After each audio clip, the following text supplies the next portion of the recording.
Bismillahirrahmanirrahim. Assalamualaikum warahmatullahi wabarakatuh. Waalaikumsalam warahmatullahi wabarakatuh. Kami di sini dari kelompok satu akan mempresentasikan laporan kami, laporan tugas besar eh, dari perencanaan strategi sistem informasi dengan tema KPSB dengan yang beranggotakan saya Wahyu Taufikur Robi, lalu ada Anissa Listia, lalu ada Nabila Nur Afifah, lalu ada Fadli Muhammad Gifari, dan juga terakhir ada Chandriawan Haisa. Lalu selanjutnya akan dilanjutkan kepada Chandriawan. Silahkan Chandriawan dilanjutkan.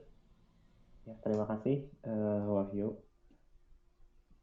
Saya di sini akan menjelaskan tahap awal dari perencanaan strategi sistem informasi, di mana kami mengambil satu perusahaan sebagai objek, yaitu KPSBU Lembang. Jadi KPSBU Lembang ini adalah sebuah koperasi peternak sapi Bandung Utara yang mewadahi para peternak sapi di daerah kawasan Bandung Utara dan sekitarnya. Yang wilayah kerjanya meliputi sejumlah desa di Kecamatan Lembang, beberapa desa di Kecamatan Cisarua, hingga beberapa daerah di bagian selatan Kabupaten Subang. Jadi koperasi ini berdiri sejak tahun 1971. Saat ini melayani kurang lebih 7.000 anggota dan 4.200 anggota aktif dengan produksi susu sekitar 130 ton per hari.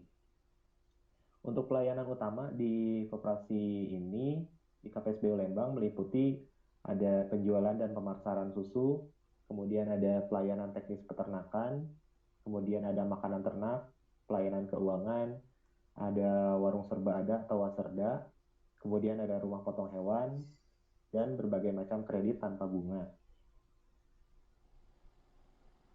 Kemudian struktur organisasi di koperasi itu, jabatan tertinggi koperasi berada di anggota, karena koperasi pada dasarnya adalah milik anggota. Kemudian ditunjuklah pengurus dari perwakilan anggota tersebut untuk memimpin koperasi.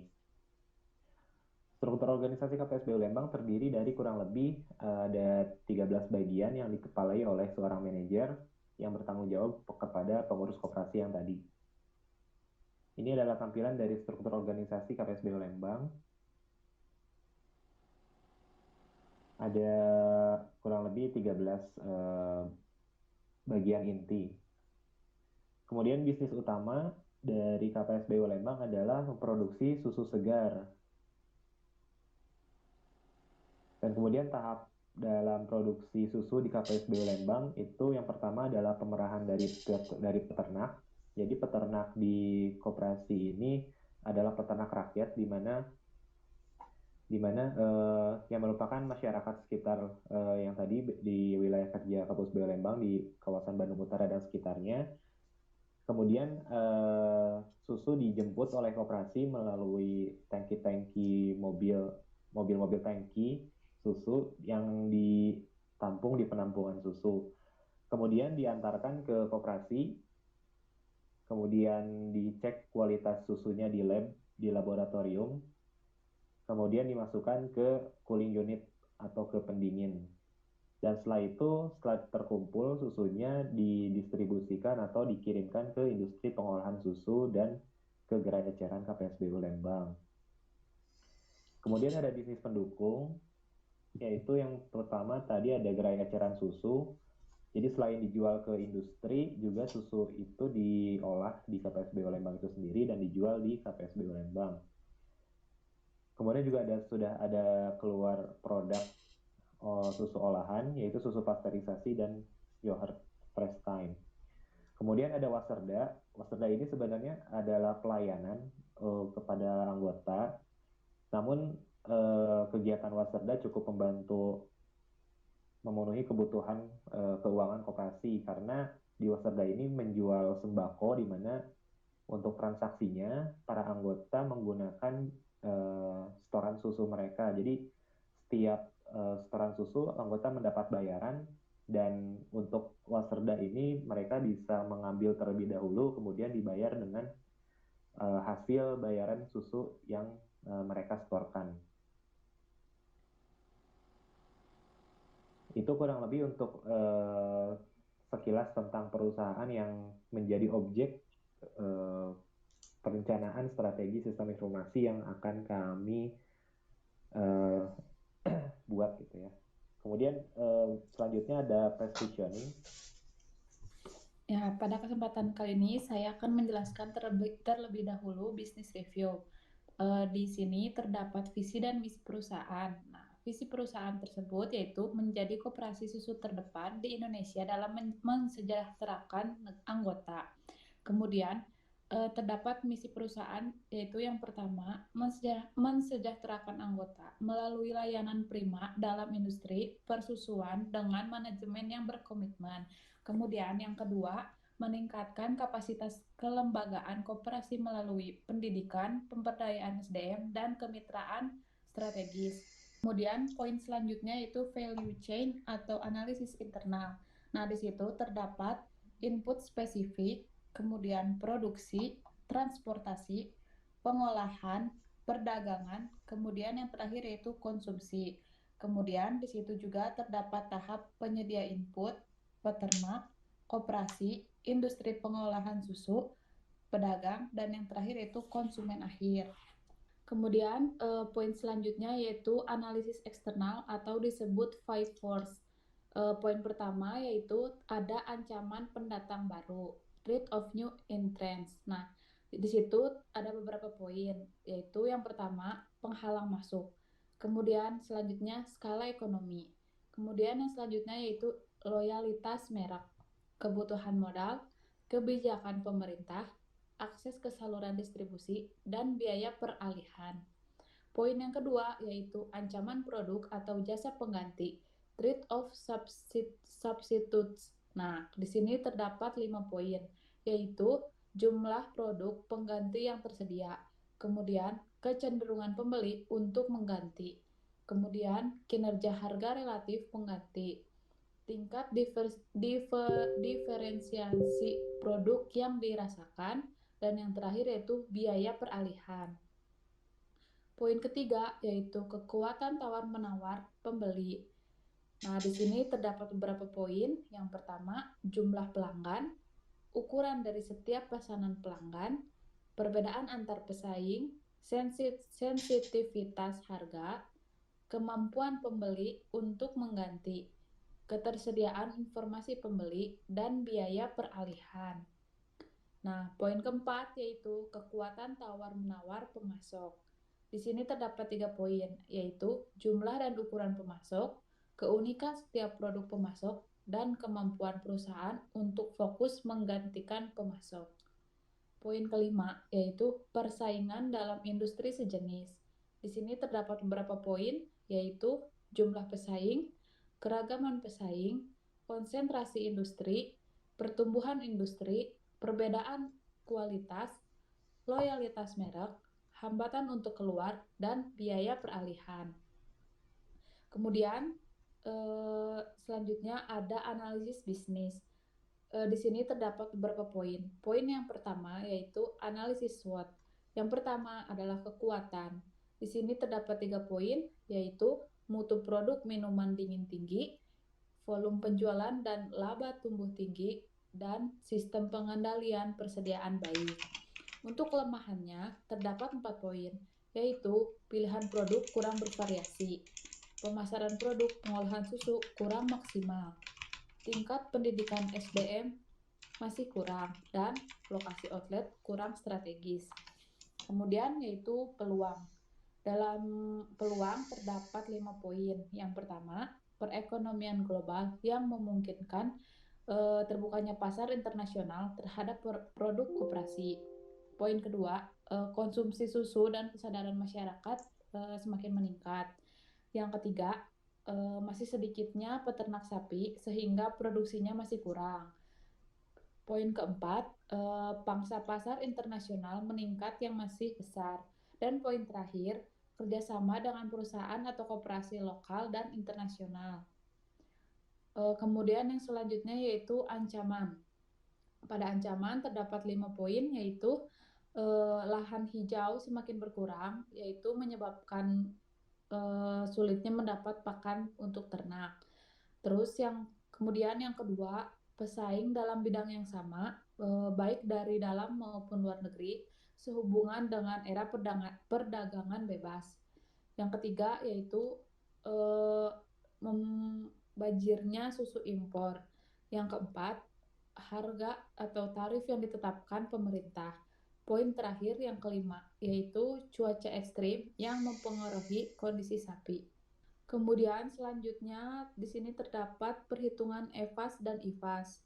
Di sini terdapat faktor strategi internal. Di sini ada 2 poin, yaitu kekuatan dan kelemahan. Untuk bobot kekuatan yaitu dengan angka 1, kemudian untuk bobot kali rating yaitu 2,3. Untuk kelemahan di sini untuk bobotnya yaitu 1, kemudian bobot dikali rating yaitu poinnya 2. Titik X yaitu kekuatan dikurangi kelemahan yaitu 2,3 dikurangi 2, maka poinnya yaitu 0,3. Untuk perhitungan EVAS di sini juga terdapat di sini merupakan faktor strategi eksternal. Di sini terdapat peluang dan juga ancaman. Untuk bobot peluang yaitu di poin 1. Kemudian bobot kali ratingnya yaitu 2,7. Kemudian untuk ancaman di sini terdapat bobot 1 dan kemudian untuk bobot kali ratingnya 1,7. Maka titik Y-nya yaitu peluang dikurangi ancaman 2,7 dikurangi 1,7 sama dengan 1. Maka posisi perusahaan terletak pada titik 0,3 banding 1,0. Poin selanjutnya yaitu marketing SWOT bisnis. Nah, pada sisi marketing ini dapat dianalisis SWOT sebagai berikut. Yang pertama, produk telah memiliki brand, yaitu kemudian produk olahan susu berkualitas lebih baik daripada produk perusahaan lain. Poin kedua yaitu weakness. Yang pertama, kurangnya armada transportasi untuk pengiriman.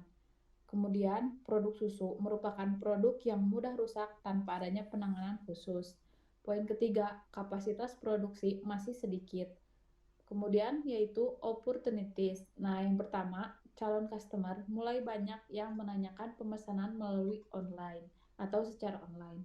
Yang kedua, masih banyak daerah yang belum terjamah produk olahan susu murni. Kemudian poin selanjutnya yaitu trade. Dan yang ini terakhir yaitu produk kompetitor yang merupakan brand besar.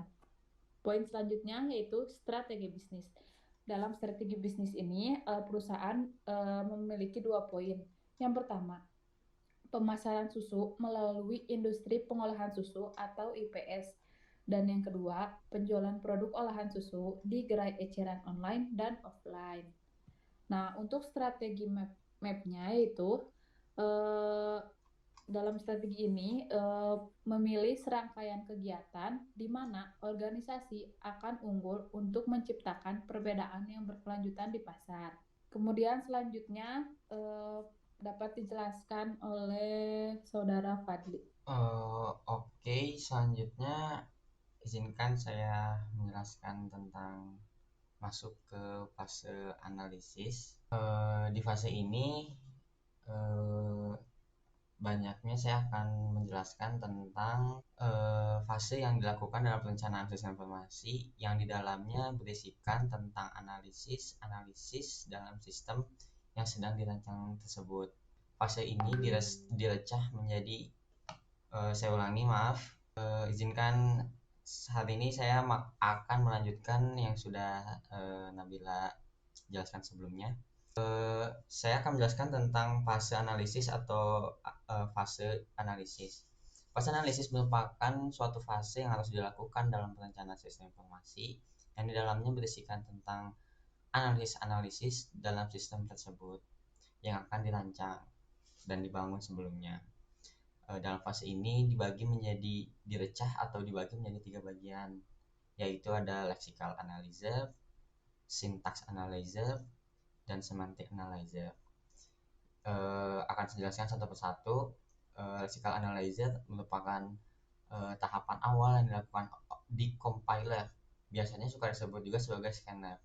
Proses utama yang dilakukan dalam lexical analyzer adalah mengubah suatu baris kalimat input menjadi token, lalu mengelompokkan ke dalam urutan, Lexmesh, penghilangan white space, konversi konstanta numerik menjadi tipe data yang spesifik atau tertentu. Yang kedua, ada syntax analyzer. Syntax analyzer biasa disebut juga analisis persen karena proses yang dilakukan dalam tahapan ini adalah hasil dari lexical analysis atau token. Akan disusun yang dikelompokkan dalam suatu struktur tertentu yang memiliki definisi secara spesifik. Dari struktur tersebut, program yang dibangun dari struktur akan dapat diidentifikasikan. Di dalamnya terdapat variabel-variabel yang dibutuhkan seperti statement, expression, dan lain-lain. Yang terakhir ada semantic analyzer.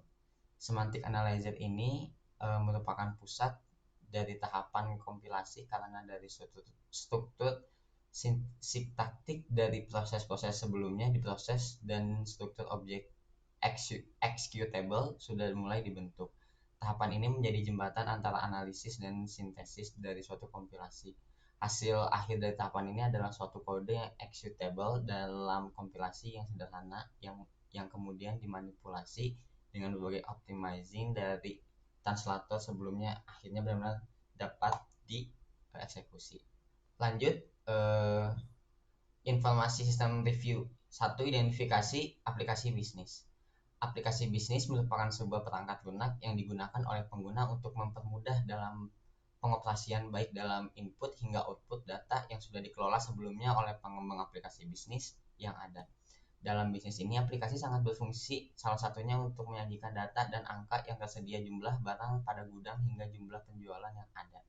Aplikasi bisnis yang diterapkan merupakan aplikasi basis data yang cukup populer, yaitu menggunakan Microsoft Access dan lain-lainnya. Aplikasi-aplikasi terbagian terhubung satu sama lain melalui server utama yang berbeda di dalam kantor dengan sistem operasi Windows Server 2003. Berikut ini yang saya akan sebutkan salah satu daftar aplikasi yang sudah ada. 1 adalah aplikasi keanggotaan, 2 aplikasi karyawan atau penggajian, 3 aplikasi data keuangan atau bayaran susu, 4 aplikasi gudang, 5 aplikasi simpanan, 6 aplikasi pertokoan atau kasir. Poin kedua adalah identifikasi infrastruktur informasi sistem informasi. Infrastruktur ini yang ada adalah sebagai berikut ini, adalah 1 komputer server, 2 perangkat komputer klien, 3 jaringan kabelan, 4 switch atau hub, 5 wifi router. Selanjutnya, identifikasi organisasi sistem informasi sistem.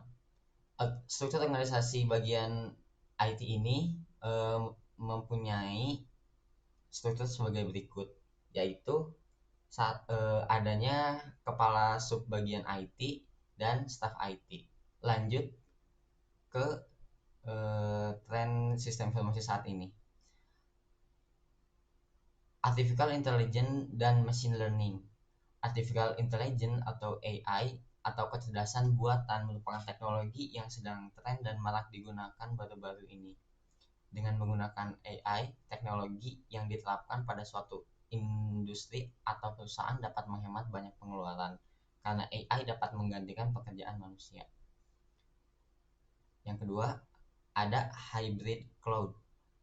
Hybrid cloud merupakan kombinasi dari public cloud dan private cloud. Biasanya, perusahaan menyimpan data internal perusahaan di private cloud, dan di public cloud disimpan layanan yang dapat diakses oleh publik. Hybrid cloud banyak digunakan oleh berbagai perusahaan berbasis teknologi untuk meningkatkan keamanan dan ketahanan pada bisnis mereka. Selanjutnya ada cyber security. Dari waktu ke waktu perilaku kejahatan cyber terus berkembang, maka keamanan cyber pun harus ditingkatkan mengikuti zaman yang sekarang. Selanjutnya ada Internet of Things atau IoT. IoT merupakan sebuah konsep di mana satu objek yang memiliki kemampuan untuk mentransfer data melalui jaringan tanpa memerlukan interaksi manusia ke manusia atau dari manusia ke komputer. Lanjut, poin selanjutnya adalah analisis SWOT sistem informasi. Yang pertama ada strength, terdiri dari sistem informasi yang ada cukup rapi menggunakan Microsoft Access. Lalu sistem informasi existing yang antar bagiannya sudah terintegrasi. Weakness atau kelemahan, Microsoft Access kurang baik untuk digunakan dalam jangka waktu yang lama. Loading time dan respon time aplikasi existing masih sangat jauh dari sempurna. Selanjutnya ada opportunities. Pemutakhiran aplikasi lebih mudah dilakukan tinggal mengikuti struktur aplikasi yang ada. Poin terakhir adalah threats, keamanan data yang masih rentan. Lalu pengetahuan dan kemampuan karyawan yang masih awam terhadap IT. Selanjutnya adalah strategic alignment model. Penilaian yang hati-hati terhadap keselarasan kesesuaian IT dan bisnis perusahaan merupakan langkah penting dalam mengidentifikasi tindakan spesifik yang diperlukan untuk memastikan bahwa teknologi sistem informasi digunakan untuk mengaktifkan atau mendorong strategi bisnis dengan tepat. Model ini berfokus pada praktik bisnis yang lebih strategis. Tujuan utama dari model ini adalah penilaian untuk mengidentifikasi rekomendasi yang spesifik untuk meningkatkan keselarasan sistem dengan bisnis. Lanjut, mapping dari strategi sistem informasinya. Terbagi menjadi 4 poin, yaitu ada finansial, ada customer, ada internal operation, learning and growth. Lanjut, strategi sistem informasi. Di strategi ini ada beberapa poin yang akan saya sampaikan, yaitu 1. Menciptakan rintangan untuk masuknya pesaing. Dalam hal ini, perusahaan menggunakan sistem informasi untuk memasok produk dan layanan yang sulit ditiru atau yang digunakan terutama membantu jaringan bisnis yang sangat terspesialisasi. Lanjut, meningkatkan pemasaran dengan menghasilkan basis data. Sistem informasi juga memberi perusahaan dan organisasi keunggulan dalam pesaing mereka dengan menghasilkan basis-basis data yang lebih kuat, memanfaatkan data besar dan diferensiasi produk untuk meningkatkan taktik penjualan pemasaran mereka. Ini memperlakukan informasi yang ada sebagai sumber daya yang berguna. Lanjut, menurunkan biaya produk. Menurunkan biaya produk ini merupakan salah satu strategi juga, di mana kita menurunkan harga produk namun tidak menurunkan kualitas produk, tapi kita menurunkan kuantitas atau banyaknya barang yang akan dijual kepada publik atau kepada pelanggan. Lanjut, memanfaatkan teknologi dalam rantai nilai. Dengan cara ini, organisasi menunjukkan aktivitas tertentu dalam bisnis, di mana strategi pasar kompetitif dalam diterapkan dan di mana sistem informasi strategis dapat dilakukan lebih efektif dan efisien. Poin selanjutnya adalah rekomendasi aplikasi bisnis. Yang pertama, aplikasi utama. Aplikasi utama dalamnya ada sistem informasi keanggotaan, sistem informasi personalia, sistem informasi pembukuan, sistem informasi keuangan, sistem informasi bayaran susu, sistem informasi pertokoan, dan sistem informasi gudang. Selanjutnya, aplikasi pendukung. Aplikasi pendukung ini banyak aplikasi-aplikasi yang mendukungnya. Salah satunya ini adalah Microsoft To Do yang berfungsi merencanakan tugas harian, menyusun daftar belanja atau to-do list, mengatur waktu, dan lain sebagainya.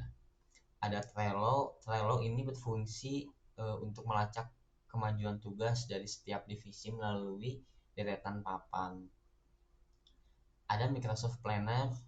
Microsoft Planner merupakan aplikasi pendukung bisnis online yang dapat diinstal di smartphone ataupun di perangkat komputer kalian, kita semua.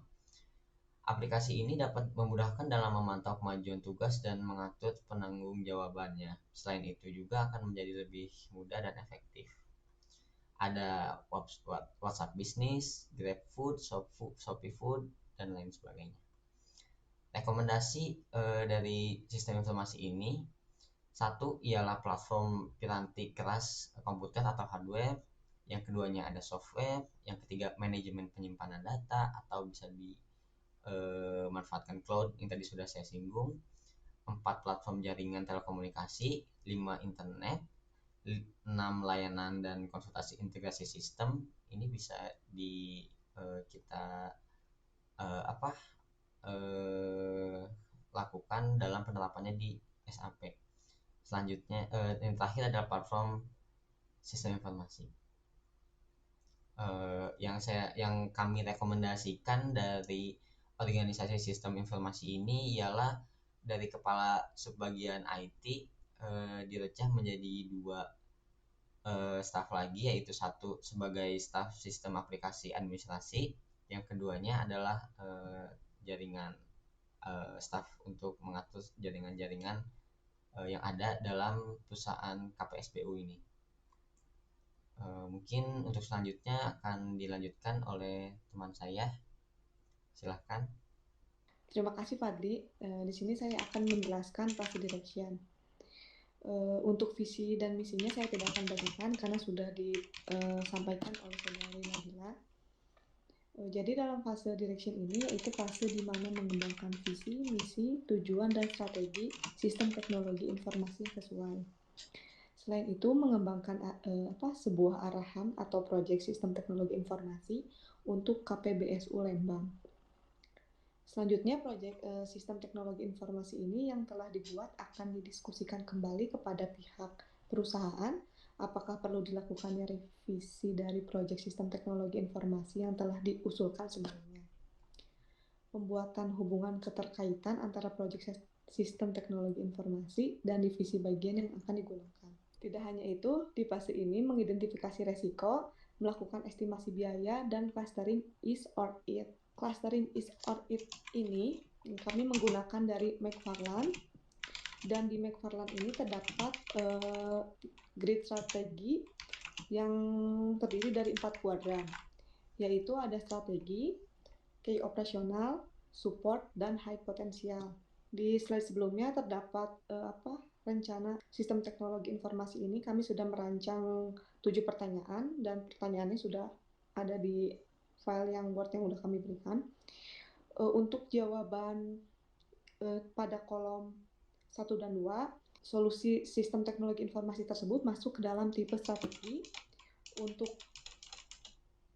hasil jawaban dari kolom 3 dan 4 itu masuk ke dalam tipe key operasional, 5 dan 6 masuk ke dalam tipe support, dan 7 maka solusinya masuk ke dalam tipe high potensial. Untuk selanjutnya di tabel kuadran McFarland ini adalah hasil yang sudah tadi dihasilkan gitu ya. Ini tuh kelompoknya. Untuk strategi ini terdapat sistem informasi keanggotaan dan sistem personalia. Untuk high potensial ada sistem pertokoan. Untuk key operasional ada 3, yaitu ada sistem informasi pembukuan, sistem informasi bayaran susu, dan sistem informasi keuangan. Dan untuk yang support ini adalah sistem informasi gudang. Selanjutnya ini ada matriks dari McFarland sendiri. Untuk bagian sistem keanggotaan ini, waktunya tinggi, resikonya rendah, dan biayanya rendah. Masuknya ke prioritas medium. Untuk sistem informasi personalia, waktunya tinggi, resikonya tinggi, dan biayanya medium, masuk ke dalam prioritas medium juga. Untuk sistem informasi pembukuan, untuk waktunya medium, resikonya tinggi, dan biaya tinggi, ini prioritasnya tinggi. Untuk keuangan, waktunya tinggi, resiko tinggi, biaya juga tinggi, masuk ke prioritas tinggi pula. Selanjutnya ada sistem informasi bayaran susu. Untuk waktu dia tinggi, resiko tinggi, dan biaya medium masuk ke prioritas tinggi. Untuk selanjutnya untuk sistem informasi pertokoan, untuk waktunya medium, resikonya medium, biayanya tinggi, dan masuk ke prioritas medium. Dan yang terakhir ada sistem informasi gudang, perkiraan waktunya medium, resikonya rendah, biaya rendah, dan prioritasnya juga rendah. Sekian. Untuk selanjutnya akan dijelaskan oleh rekan saya Wahyu. Ya, terima kasih Nisa. Selanjutnya saya akan menjelaskan tentang PES recommendation. Jadi kita di bab PES recommendation ini kita membuat beberapa tabel. Namun di sini saya akan menjelaskan tiga tabel saja, yaitu tabel roadmap, tabel biaya aplikasi, dan tabel business case. Nah, di tabel ini menunjukkan kapan rencana strategi pembuatan aplikasi akan dibuat. Jadi itu yang angka-angka yang warna biru itu, yang warna biru muda itu adalah angka untuk pengganti bulan. Jadi itu misal contoh yang SI keanggotaan itu ada angka 8,9, jadi itu artinya di bulan Agustus dan September pembuatannya. Lalu selanjutnya ada SI informasi personalia 7,8 ya, seperti itu seterusnya. Lalu ada juga tabel biaya aplikasi, cuman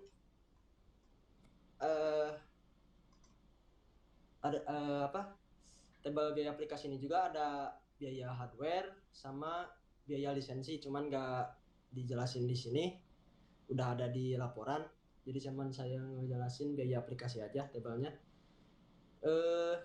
Bisa dilihat kita cuman membuat 7 aplikasi dengan biaya seperti yang ditampilkan di PowerPoint.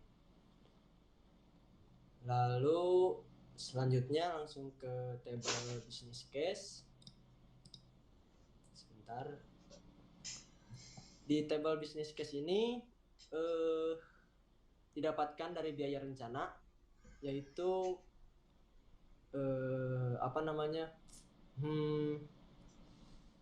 rumusnya anggaran investasi STI atau sistem teknologi informasi dikurangin biaya STI dari yang tabel yang sebelumnya yang tadi biaya STI itu, lalu dibagi dengan biaya STI dikali 100%. Dari omset perusahaan per tahun rata-rata ada 5.000 juta. Jadi 5.000 juta dikali 10% untuk biaya rencana anggaran investasi STI yaitu seharga 500 juta. Lalu pada tabel business case ini diketahui bahwa return on investment atau ROI-nya bernilai lebih dari 1%, yang berarti semua saran perencanaan strategi tersebut layak dilakukan. Terus selanjutnya nilai ROI yang lebih tinggi maka akan memiliki prioritas pengembangan terlebih dahulu. Lalu selanjutnya kita ke tahap akhir.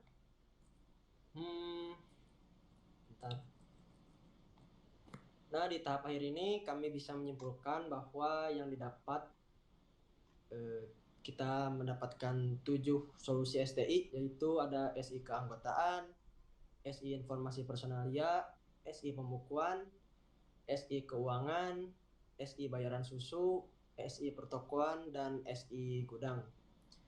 Nah, dari ketujuh solusi STI tersebut diharapkan nantinya dalam pengelolaan sistem yang ada untuk bisa lebih terintegrasi dari semua data yang terkumpul menjadi terhubung satu dengan yang lainnya. Demikian presentasi dari kelompok kami.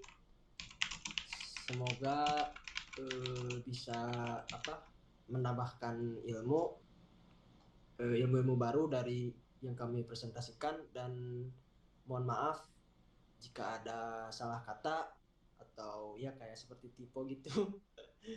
Mohon maaf dan mohon maaf juga kalau si presentasi ini dan juga laporannya tidak sempurna, jadi kami